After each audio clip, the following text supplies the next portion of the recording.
of the day is center of mass. The center of mass is the location around which the object's mass is distributed equally. Say what? Draw a line. Half above, half below. Half on the left, half on the right, half in front, half behind. Where would you find the center of mass of this rectangular screen? Pop your nose down and then take a look. Draw your dotted line. Half above, half below.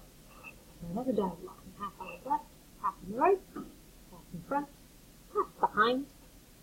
That's right, the center of mass of a giant rectangle is right in the middle of the rectangle where the center is. Let's try a few other shapes. Copy these down into your notebook and find the center of mass of a donut, of a triangle or pyramid, of this bird here, which is a two-dimensional drawing, and of this bird here, the balancing bird that balances on my finger. Press pause, press play to check your work. Half on the left, half on the right, half above, half below. The center of mass is a donut, is right in the middle of the donut. Wait a minute, there's no mass in the middle of the donut. How can the center of mass be where there's no mass? Easy. The center of the mass is a location. It's not a physical object, it's not a real thing, it's just a point. There doesn't have to be any mass in the center of mass. What's more, if Homer Simpson starts eating the donut, then there will be less donut on the left side, more on the right side, and the center of mass will move. Your center of mass moves as you do. Now the pyramid. Half on the left, half on the right. That's easy. Let's take a look at a triangle so we don't have that weird sort of funny angle. There, half on the left, half on the right. The center of mass is somewhere up and down this line. It's right in the center of the triangle, right? Well, no. If you draw your line up here, you'll notice there's much less triangle above than below. You're going to have to scoop this down until there are equal masses of triangle down here and up there, until you find the center of mass. The center of mass of a triangle, unlike the rectangle, is not halfway up. It's only about a third of the way up. Now the bird. Half on the left, half on the right should be easy enough. Half above, half below. So those big, heavy-looking wings are all up here. So instead of like the bird's tummy or something, we're going to need to move this a little bit higher up. All right, maybe that's too high. Maybe it's a little bit lower down. But in any case, there should be half the mass above the center and half the mass below the center.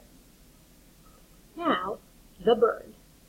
We pass the bird around in class, and you'll feel how beautifully it balances, and you'll see how low it pitches. Check it out. Half of the mass in front, half behind. Half above, half below. Half on the left, half on the right. Pass the bird around in class, and you'll hear,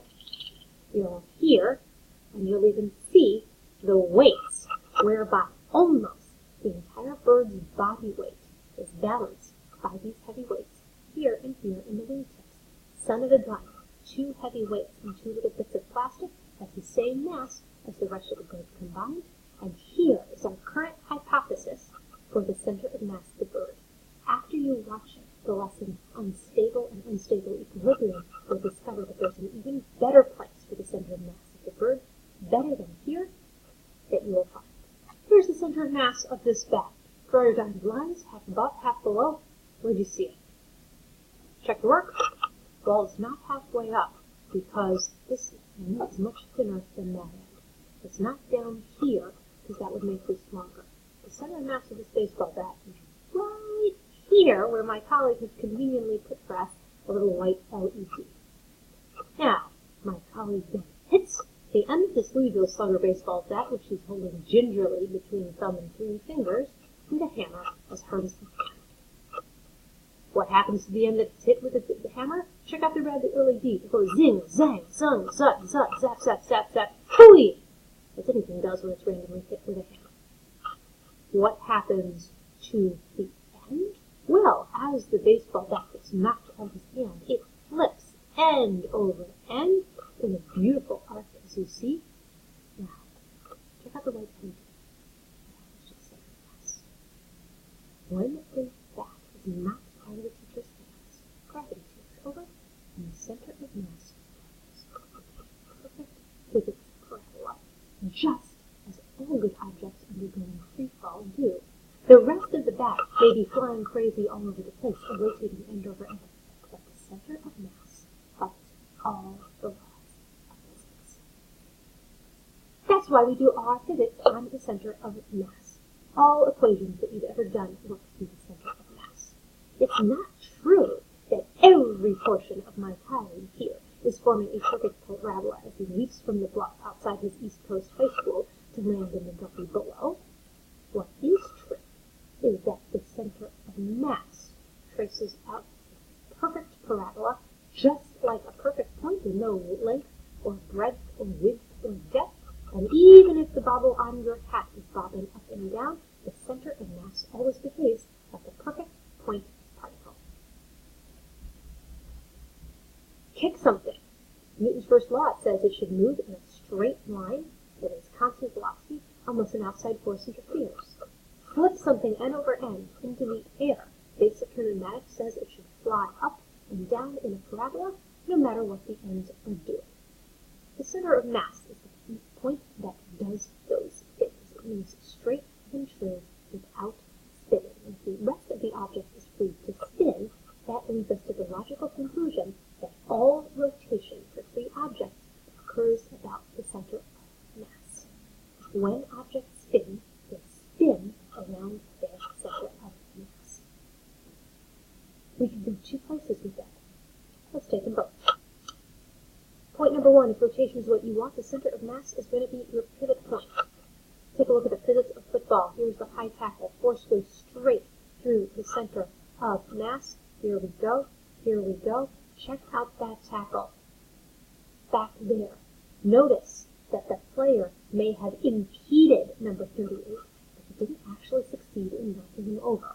Why? Because she shoved him right through the center of mass. Objects rotate about their center of mass. If your force goes right through the center of mass, there's nowhere to rotate around. If the force is not applied through your center of mass, then you will rotate. If you want to rotate the football player on the opposing team, that is, you want to knock him over, rotate him by 90 degrees, you don't tackle through the center of mass, you tackle below the center of mass, or if you can get it, above the center of mass. Go as far away from that center of mass as you can, and you'll call the rotation. The opposite of rotation is balance.